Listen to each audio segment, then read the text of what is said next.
Now I'll introduce my guest to you. We're joined by the former Finance Minister, Mr. Seth Terkper. Good afternoon to you and welcome to Good Afternoon, Ghana.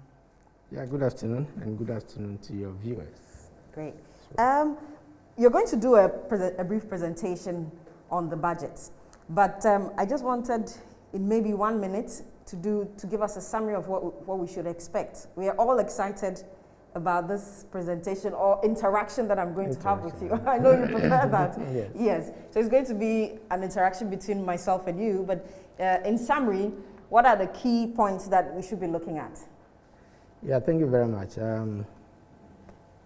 The initial thoughts is about candidness, and I've been using the word. And often people say you cannot compare COVID to previous crises that we have had. But in similar vein, you cannot also blame COVID for everything, when we know very well. And I heard the Deputy Minister, now designate, mention that but for the good record, we wouldn't have had 1 billion. No, it is because there was a fiscal gap. And the loan from the IMF has the name RCF. They call it COVID loan, but its real name is RCF, okay. Rapid Credit Facility. And it is not because Ghana is performing in a stellar manner that there are no conditions. That is a feature of that loan.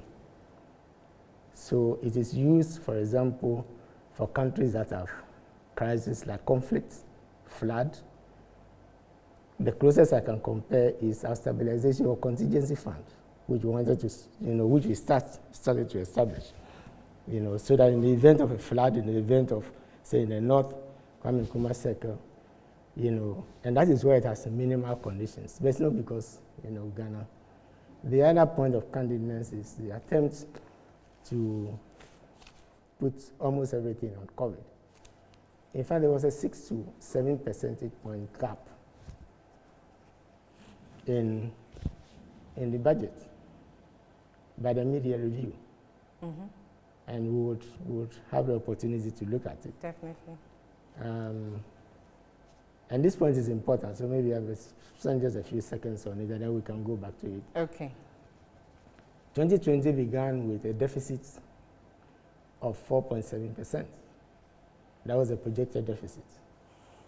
By the time we were doing the media review, the deficit was increasing to 11%. If you add bailout costs, it ended up at about 13%. That's what the media review translates into. Then followed, around the same time you had COVID. So we went to the fund for the RCF, which we are talking about now. Okay. And we gave government gave the fund, or they work together, the fund works with countries, a fiscal gap of 2.5% or so, 2%, on account of COVID. So if in all sincerity we were going to the IMF for only COVID, the deficit in the media review should have increased to 6.5%. Okay, very because well. We have 4.7, sorry, it should have increased to 6.7% because the deficit was supposed to be 4.7. Mm-hmm. If we were doing well and stellar, as the soundbite indicated, then all that we needed to add was 2.5%, which represents the 1 billion, that we got from the fund. But it was more than that. And we would have been well off.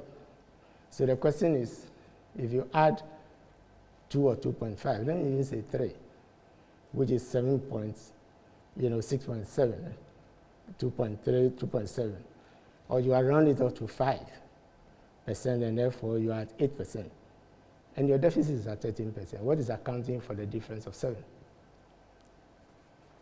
That's interesting. And the answer is in the media review. The media review is an adjustment of the budget. The adjustments that were made were not made on account of COVID, because remember by then we were short of the IMF, 1 billion. There was program for the Central Bank of Ghana to give another 1.7 billion. Mm-hmm. That's what the 10 billion Ghana cedis, US dollars. We are talking about US dollars. So COVID was funded. So if you look critically at the media review, the items that were increased are what we are talking about today: interest payments, compensation. And then, because the budget, the 2020 budget, did not have a provision, mark my word, did not have a provision for bailout costs and for the energy sector costs. I believe in the discussions with the fund, because the fund had made the adjustment, the government of Ghana had to make the adjustment. And it's in the RCF report. The RCF report made the adjustment, and we'll probably have the opportunity to see. Okay. So those were the three biggest items. Okay. In fact, it was a bailout cost, the energy sector cost, right? The energy sector cost, there was an attempt, if you remember, to add it to amortization, which means that you had already accounted for it as arrears, and outside protested. So that's the first major, but that's not the major thing which we want to talk about. We want to look at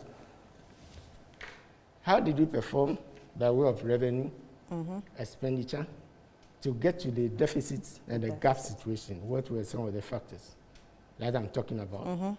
And how come, if we were doing so well, as the Deputy Minister said,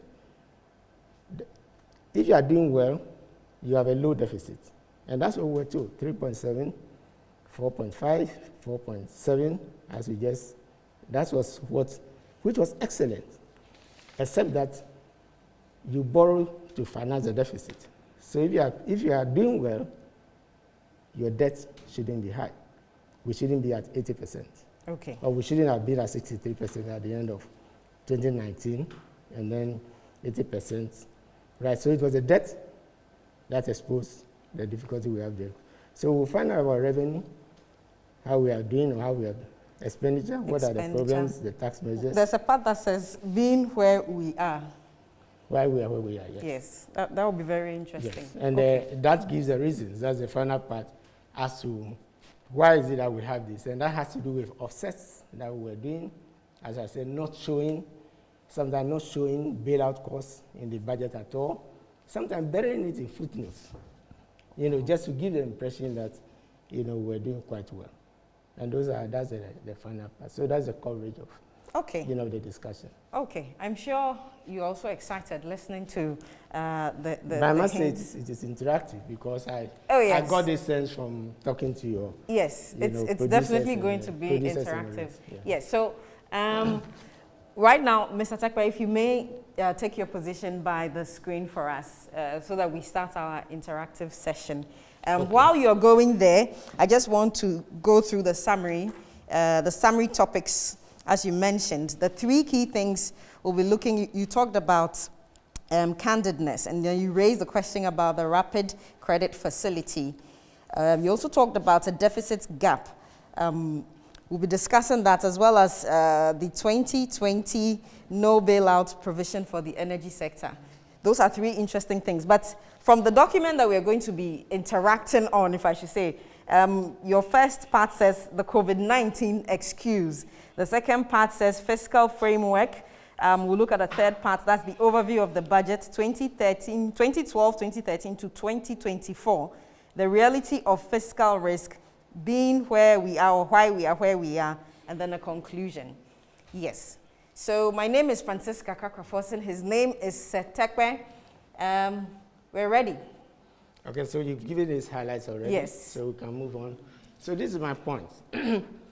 And I often say that I will be, or should be, the last person to downplay any crisis. Because I started my career in the